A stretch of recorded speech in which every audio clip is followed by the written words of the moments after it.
Good morning, everyone, and thank you so much for coming in again and listening. I hope you all do. I've got a special guest today, and to me, he's very special. His name's Adam Hort, and if you recognise the name, yes, actually, he is my nephew, and I'm very proud of him. So I'm just going to read a little bit that he's got on LinkedIn, and it's got Experienced Cardiology Pharmacist with a demonstrated history and working in the hospital and healthcare industry. Skilled in transplant medicine, heart failure management, project management, guideline and policies creation, evidence-based medicine, a special interest in patient community education, and deals in the smoking and the Aboriginal health. Wow, Adam, welcome. Hello. Thanks, Gary. Thanks for having me. That's okay. That made me feel tired just reading that. It's quite a mouthful, actually, when you read it out. It is actually, isn't it? I did a little course a little while about LinkedIn, and they reckon the first 2 lines is what everyone reads, unless they actually go in and have a look. So, Adam, tell me a little bit why you entered into pharmacy. I think I kind of fell into pharmacy.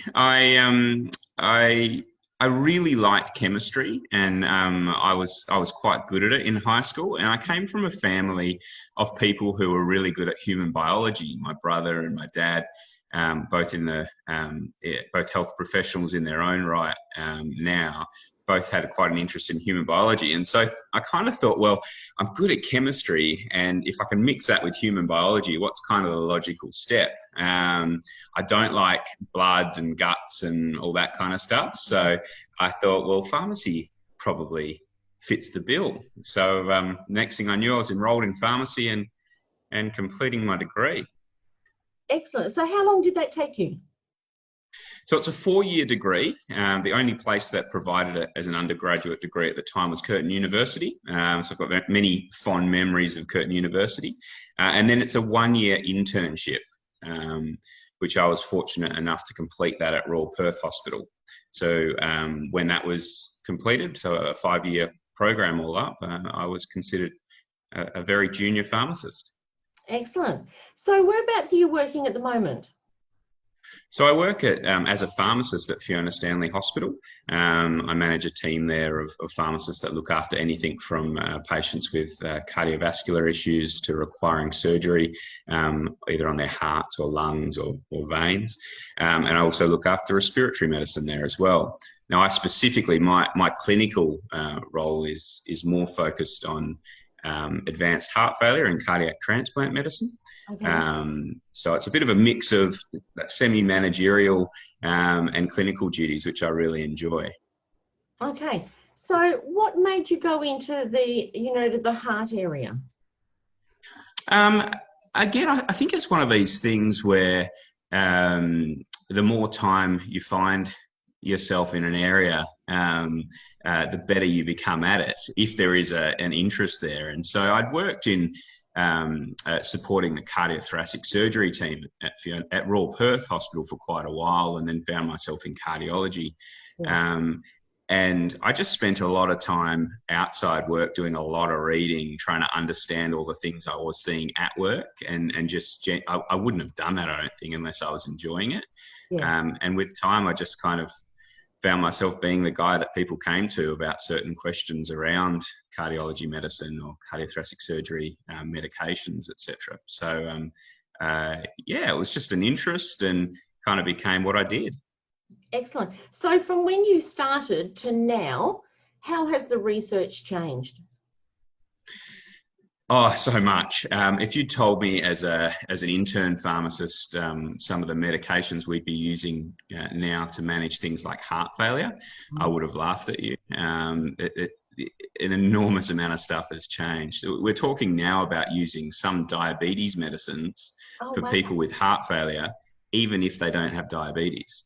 And that's showing benefits in people living longer and living better. So that's just unheard of. And similarly, one of the main groups of medications we call ACE inhibitors, which were always kind of the bread and butter of heart failure management, are now being replaced by a new group of medications called the ARNIs, which is, again, just unheard of. So That's just two examples.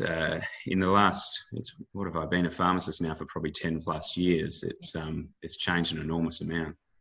Wow. So with working at Fiona Stanley and then coronavirus happened and COVID changed all of our lives, how did that change the way you operated within the hospital with your patients and managing staff? Yeah, look, it changed. It changed everything. It feels like almost a distant memory now, but and we're fortunate to be in that position. But I guess we're always ready to go if need be. It I guess influenced everything from how staff could engage with each other. So all of a sudden we couldn't meet. My team couldn't meet in a single meeting room anymore. If we wanted to catch up, we'd either do it via a facility like Zoom, or we'd have to go to a nearby park and kind of stand far enough away, which obviously had its own challenges when it comes to confidential information, etc. So that just from the very running and meeting of a team was very different to then kind of understanding the disease process and what we might be called upon as pharmacists to deliver if a patient did come in with coronavirus. So we're very fixated as pharmacists. Some people call us a little bit OCD, but we're very fixated on exactly what the right things to do in certain circumstances are. And as pharmacists become more and more experienced, they learn to deal with the greys in all of that. But at the same time, we like evidence. And with a new disease like COVID-19, we kind of thought, well, where's the evidence to kind of guide us on how we manage this? And I was really proud of my team that was able to kind of work in the grey and figure out exactly how we would manage that and come up with some plans, I guess, to make sure we're ready for patients with COVID-19. So with all of that going on, and you were actually going around and seeing the patients, I presume you go around and see the patients, or do you have a team that do that? Yeah, so one of my pharmacists became the dedicated COVID-19 pharmacist for patients out of the ICU. If you think about COVID-19 patients, it's probably easier to think about them as patients in the intensive care unit and those that are on the ward the being kind of less intense care. And so I don't look after ICU, so that had its own kind of pathway there. And obviously the patients are a lot sicker. But one of my pharmacists became the dedicated COVID-19 pharmacist for the ward patients. Mm-hmm. And so that team constituted a physician's assistant, a pharmacist, a couple junior doctors, and a consultant doctor and a registrar, I believe. And they would, yes, go and see patients, but we had to think of different ways they could do that. And the team were great. And with the support, obviously, of the hospital, they looked at things like iPads and we have inbuilt phones in most rooms that patients can use, and patient entertainment systems, or PES as we call them, to essentially interact with the patient. So we could reduce the amount of exposures any health professional would have, potential exposures that the health professional would have to that patient. So obviously there's unavoidable things like food, medications, physical examinations that would occur, but the pharmacists weren't involved in those. So the pharmacists were very much removed from the room, but part of the team and part of the round. It's always interesting, like with myself, I love how the brain works and all the way we think. And a lot of, in your area is very much analytical, and having them to turn around and use their creative side, some would find that really hard, but some would actually adapt to it very easily. So going from there, in the cardiology, do you see yourself staying in that area for a long time, or do you think you would move slowly into a different other area? I guess there's within my team, and my expertise is probably translatable to areas like respiratory medicine, which I also look after. So if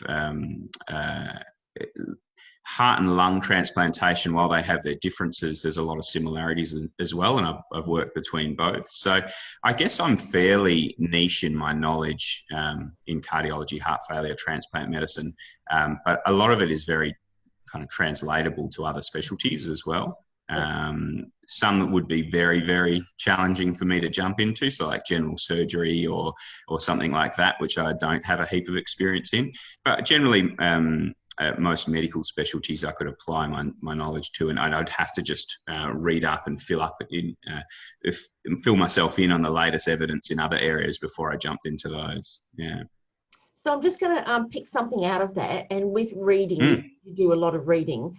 Yeah. When you're not reading a specific book for work, what would you read? It's a really good question. So I do a lot of reading in all my different roles. Even my role as a dad, I do a lot of bedtime stories. So when I have the time to read myself, it doesn't happen very often. So what I actually do is I use audiobooks. Yes. So I have Audible on my phone, and whenever there's a free, I'm looking down to my phone now, probably the longest I've been without it for a while, and the audio books on Audible, if you're a member for a little while, you get a free book every month, that kind of thing. So that I see as my main way of digesting information that isn't directly related to my work. So what have I listened to recently? The Richest Man in Babylon. That was quite an interesting one on wealth creation. I'm listening to Falling Upwards by Richard Rohr at the moment. And another one that I've just downloaded that was recommended to me by a colleague was Barack Obama's wife. I forget her name. Michelle Obama's autobiography, which I'm looking forward to getting stuck into. Yeah, have you read it? No, but I do actually have it. I'm actually... okay. Yeah, so it's something I haven't actually started to read, but it is there. So I'm looking forward to it. So that'll be my next book. Yeah, awesome. Yeah, we'll have to exchange things with it. So yeah, exchange notes. What makes Adam tick? What makes you get up in the morning and do things? What is it that makes Adam tick? That's a really good question. I think I just want what I want is the best for my family, and what I want is the best for my community, if that makes sense. So wherever I am and whoever I'm dealing with, I want the best opportunities for them, whether it's a patient who needs to learn more about medications, whether it's a community member who isn't sure how to navigate the difficulties of local government, whether it's my daughter learning how to read. I want them to have the best possible opportunities. And I guess that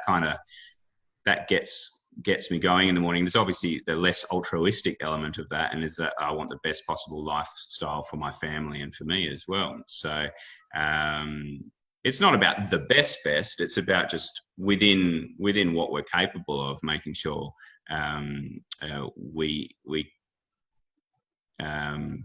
do the best that we can. Yeah, that's always a question that people always find hard.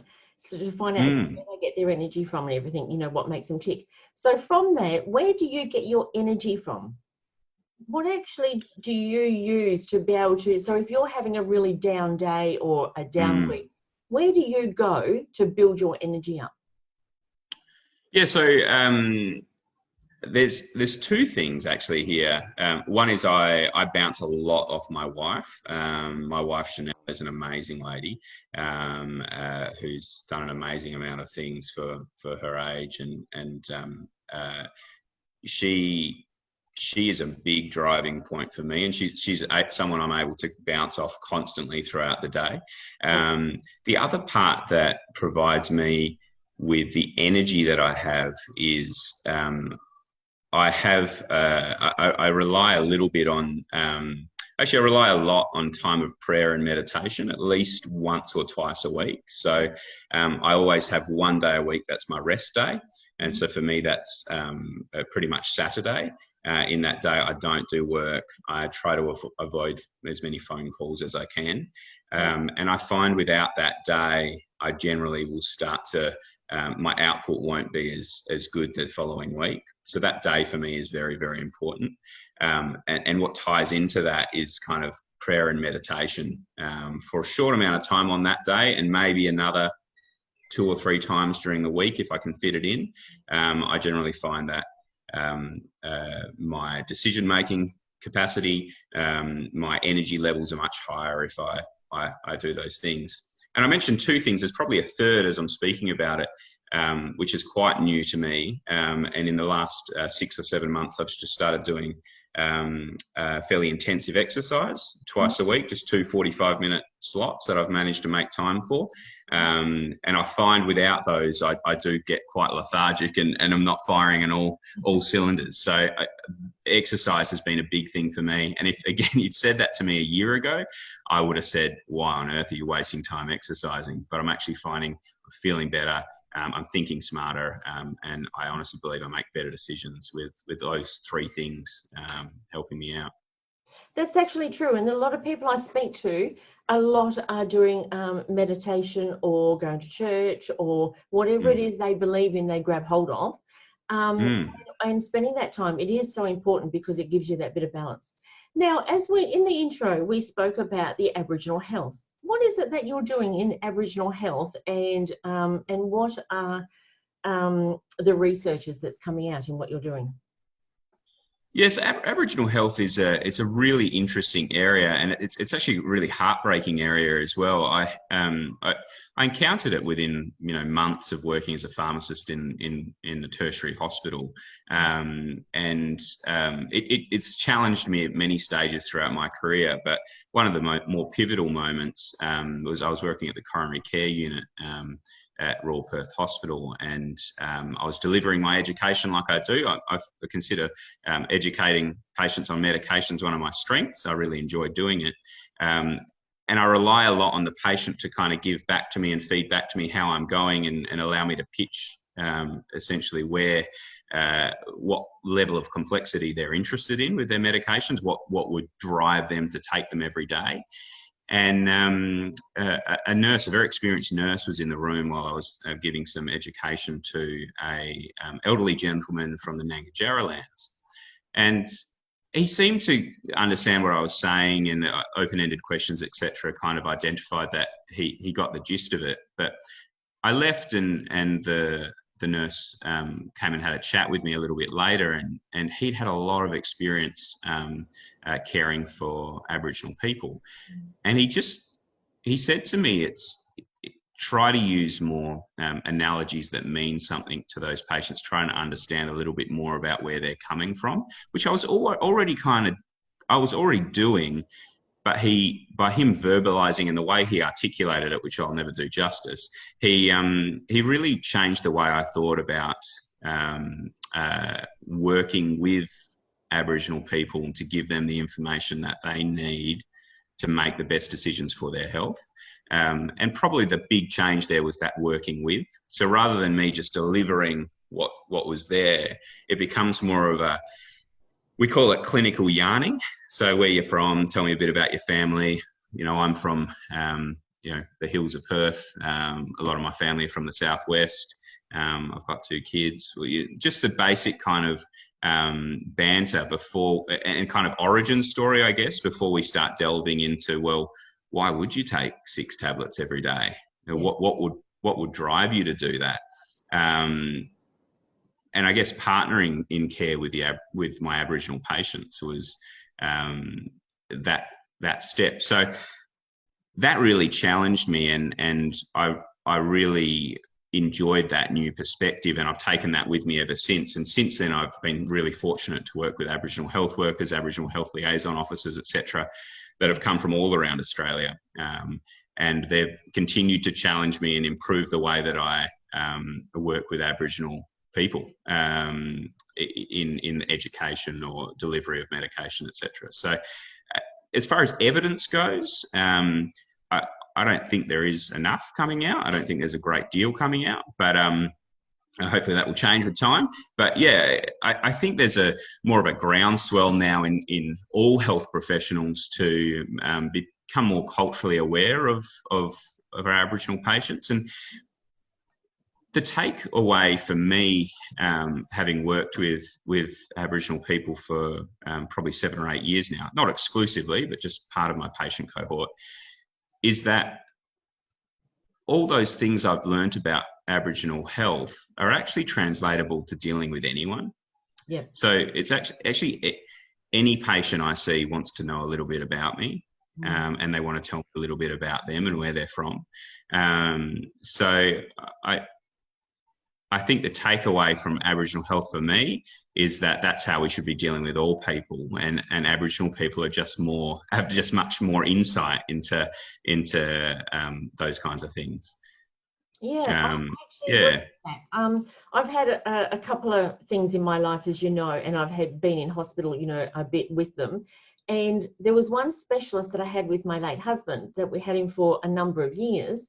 And then when a new specialist came on, when he went on holidays, he did exactly that. And we bonded with him so much better that we asked for him to continue on. And so it does make, because when you're putting your life in someone's hands, you want to know a little bit more about them, you know, because it's personal. This is personal for us. So, yeah. And I think it's bigger than even health, Kerry. I think it's all about building, as you know, probably better than I, it's about building relationships and building trust. And it's no different in any other role I've done. It's just super obvious in health. And maybe it's not as obvious in other areas, but I love being schooled like that. I love being taught these kinds of things, and especially when I've got examples in my mind of, well, how could I have done better for my patient if I'd thought this way, or if I'd built that trust early, etc. Or rapport. It makes a big difference. So now moving on to a different subject, Gosnell's area, and you've become a counsellor. Tell us about that and how you got into it. Yeah, so this is it's seemingly quite random. I've lived in the city of Gosnells with my wife now for, it must be 8 or 9 years. I was actually born in Gosnells Family Hospital, and spent the first 6 years of my life living in Huntingdale and Gosnells. My family have moved up to the hills, as you know, and then I returned when my wife and I were deciding where to buy a house. Thornley was a logical location. So we've been there for a little while now, and basically I didn't know much about local government at all. In fact, when the rates notice came through, when we were living in Thornley, to say, you got to pay your rates to the city of Gosnells, I thought, what does Gosnells have to do with Thornley? Like, I didn't even know we were in the city of Gosnells. So I just didn't have that kind of awareness. But as time was going on, living in the location, I got this real feeling of there was kind of there was a lack of community. Unless you belonged to a sports club or a school, you kind of fell through the cracks in the community that was Thornley. And I started it sounds really silly, but a Facebook group just called the Thornley Community Notice Board, and promoted it, on a couple other buy and sell pages, and today we've got 4,500 members, and many people there that say, hey, this is the closest I've ever felt to community in Thornley, by having all these people reach out. We have a few basic rules. I mean, you only speak to people on the notice board like you would speak to them if they were your neighbour, because in essence they are your neighbour. So if anyone's rude, off they go. We don't do buy and sell, etc. We don't necessarily talk about crime unless it's building us as a community. It's kind of what are the positive vibes that are happening in the community. Now, when I was working on this notice board, I actually had a few people message me and say, hey, we need your kind of leadership in our local council. And I thought, well, what's a local council? So I looked into it a little bit more, and I found that other than probably 1 or 2 other people on there, they weren't really a representation of the community that I saw in Thornley. Obviously, they represent a very big area. City of Gosnells is much bigger than just Thornley, although Thornley is the biggest suburb in the city of Gosnells. I thought, how do these people represent me? How do they represent all the people I've met in Thornley? With a little bit of time, I thought, well, I might as well put my hat in the ring for the next election and long story short, after a long election of lots and lots of hours of work, I was fortunate enough to be elected, and have been a councillor now since I think it was October 18 last year. So it feels like a long time now, and it's great. It's a really challenging area, but it's a lot of fun. Oh, good. So what are your goals for, as being a councillor, what are your goals? What do you actually want to achieve for the city of Gosnells and Thornley? Yeah, look, my main aim is to, well, there are a few, but probably my main one is community engagement. If you've seen me on social media, I probably am on social media, much to the delight of my poor wife, much more than I humanly should be. But I really want to increase. Councillors are described as a conduit between the community and the city staff, and I want that to be the biggest damn conduit there is. I want there to be ultimate community engagement in everything that we do, because a community that doesn't have the same beliefs as their council is a failing council, in my opinion. And a council that's not aware of what their community wants, it's not going to work either. So I think we've got the balance pretty good in our council at the moment. We've got a real split of demographics, and that's my main focus: improving community engagement in the city's affairs, because some people don't even know what local government does, and I was one of them many years ago.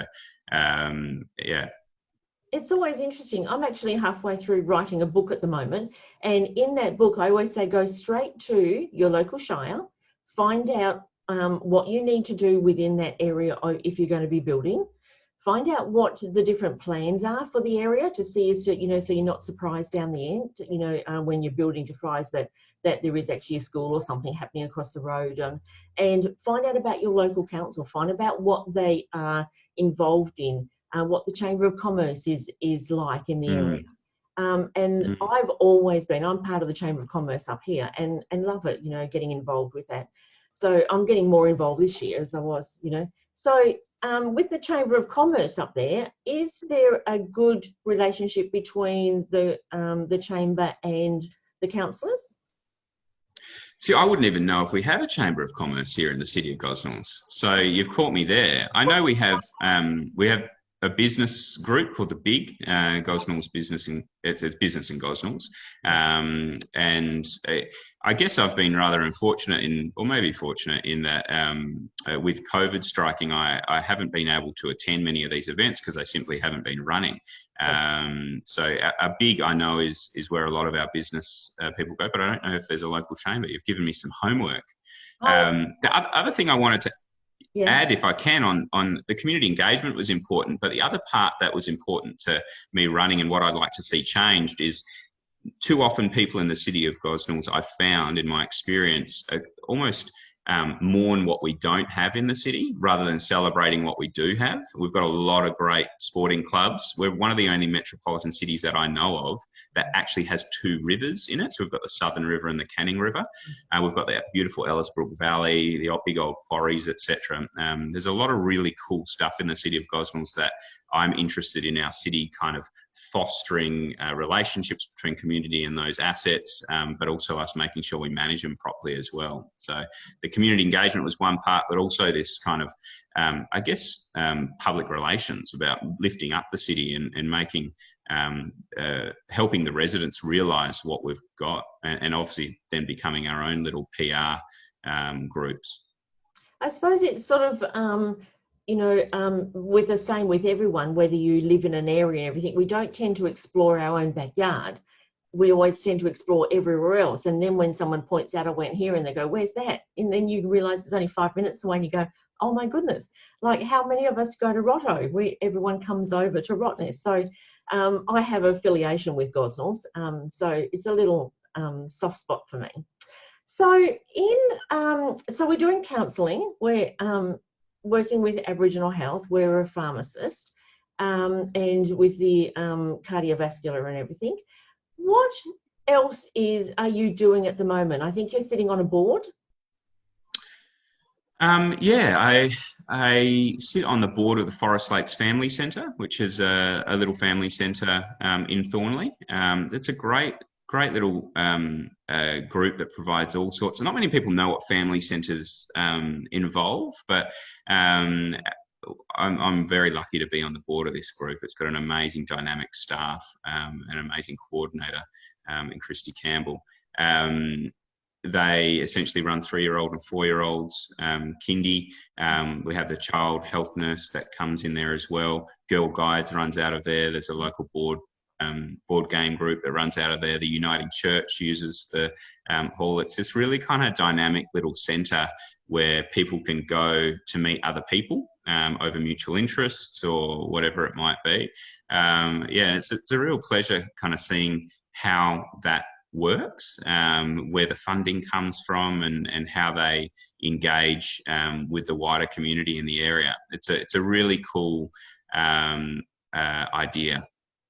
Okay, awesome.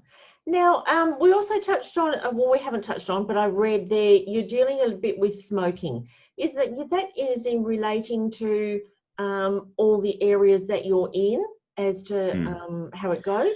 Tell us a bit about that.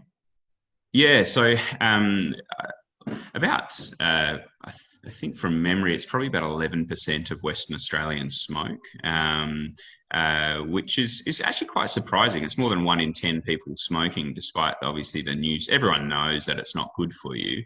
So it's not necessarily that people are not aware that it's not good for them, but maybe they're not aware of what's available there to assist them with smoking. So I noticed a lot of patients smoking in the hospital, and we performed a leader point prevalence survey of smoking in our hospital just on a single day a couple of years ago, and we found that about 22% of our patients at Fiona Stanley Hospital smoke, which is kind of twice the state average, and probably doesn't come as a surprise because those patients that are smoking are more likely to find themselves in hospital. So I guess my interest has been, what do we do in that time when a patient is in hospital to remind them that smoking is not going to help their outcomes, but also to help manage their withdrawals. When someone comes into hospital and they're withdrawing off amphetamines, we do something very specific.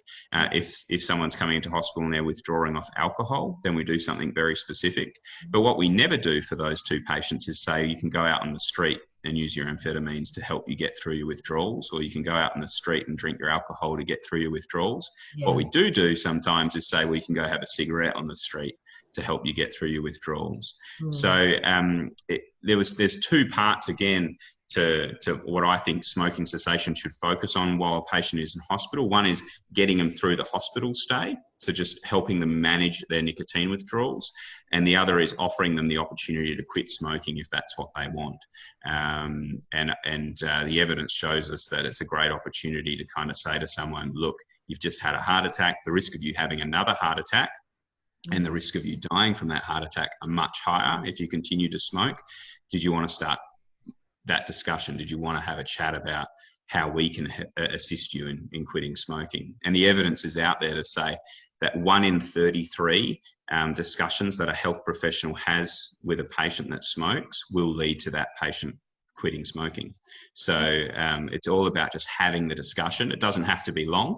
Most of my discussions probably go for 15 seconds before the patient either tells me to get lost or says, yeah, you know what, it's time to, it might be time to manage this. So I've got a real interest because I think it might seem silly as a pharmacist, but I don't like my patients to take drugs if they can avoid it. So if you can manage things with diet, if you can manage things by modifying the risks in your life, then you absolutely should. I'd much prefer you didn't come in and have a heart attack. I'd much prefer you didn't develop lung cancer because it's just a better outcome for the patient. It seems like a no-brainer, but you know, it's a super addictive medication, nicotine. Yeah, that's one thing. I had a girlfriend a year ago went through tongue cancer due to smoking. And we had never realised that, you know, until she had this little, you know, sore and she went through everything there.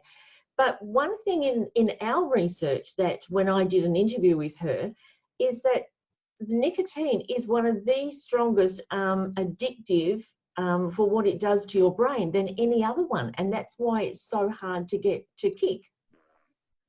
It comes on really, really fast in your body, and then it drops off really fast as well, which is pretty much the perfect recipe for something that's addictive.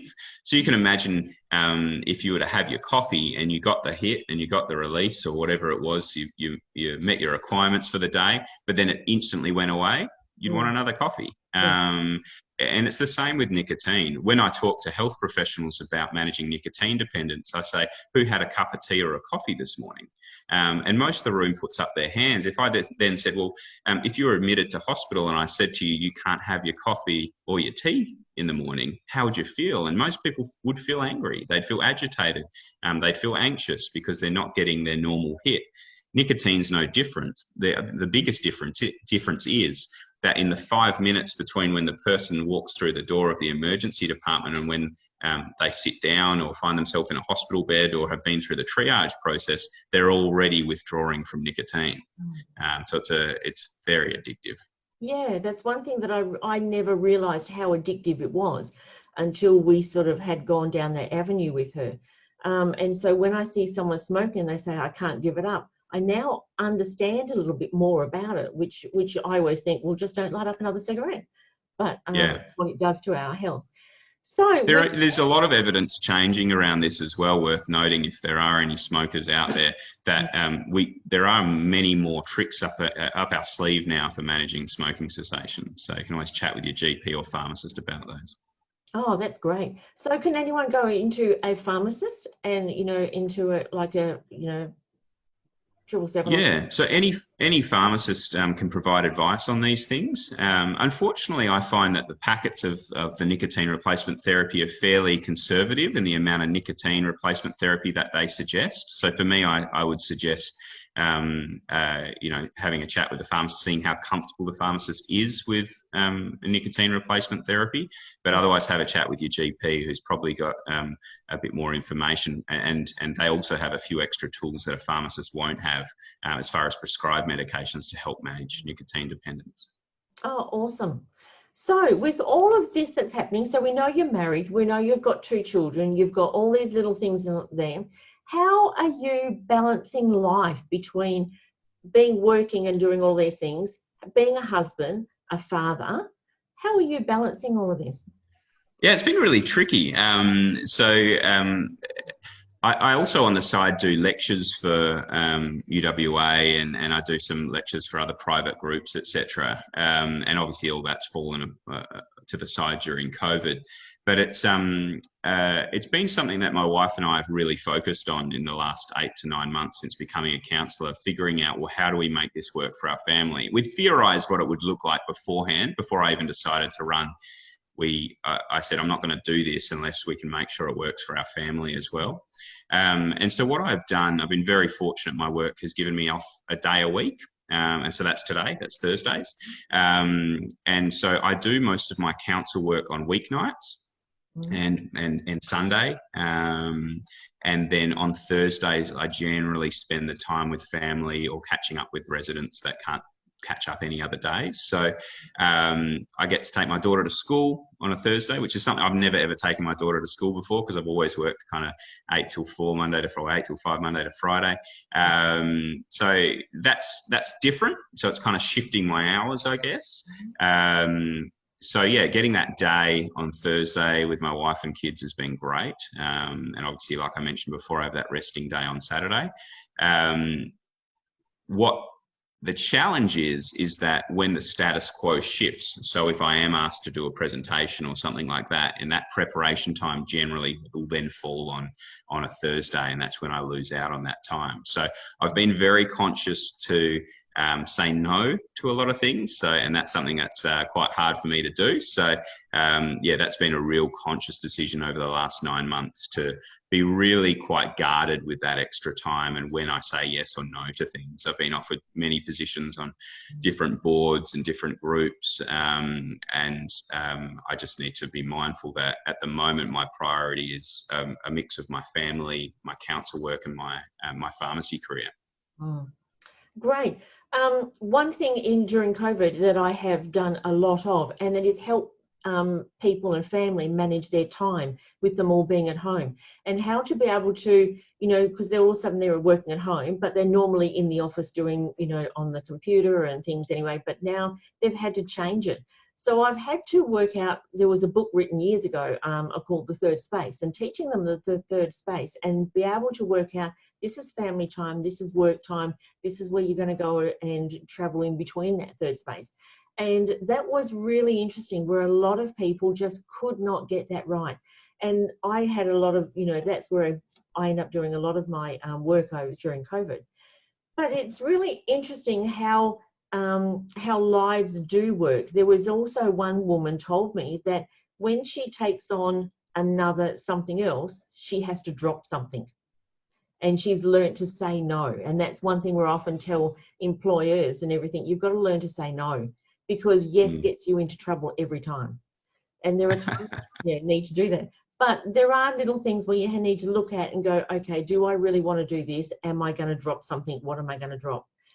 Otherwise, that work balance life doesn't work, and then people end up, having breakdowns, and that has happened. Yeah, that's a good point. Yeah.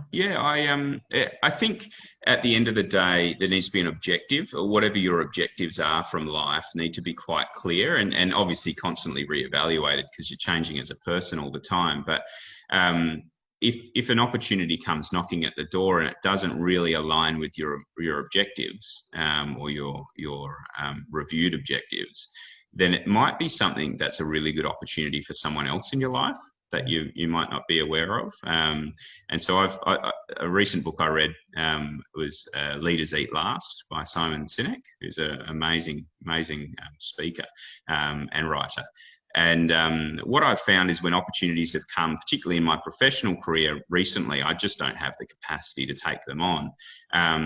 But I'm finding there are lots of people in my work that do want those opportunities, whether it's writing an article for a journal, or whether it's presenting to a group, etc. There are plenty of other people out there looking for those opportunities, and by me becoming busier, I'm then giving those opportunities to other people. If they don't necessarily align with my objectives, they might align with theirs.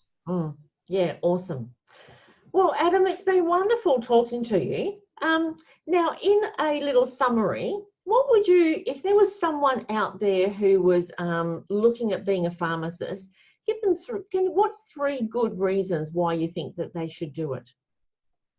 So I won't speak for community pharmacy, because I've never really worked as a community pharmacist. That just wasn't a driver for me. But as far as hospital pharmacy goes, if you want to be part of a team, because that's exactly what you are. You're an integral part of a team of nurses, doctors, pharmacists, and other allied health.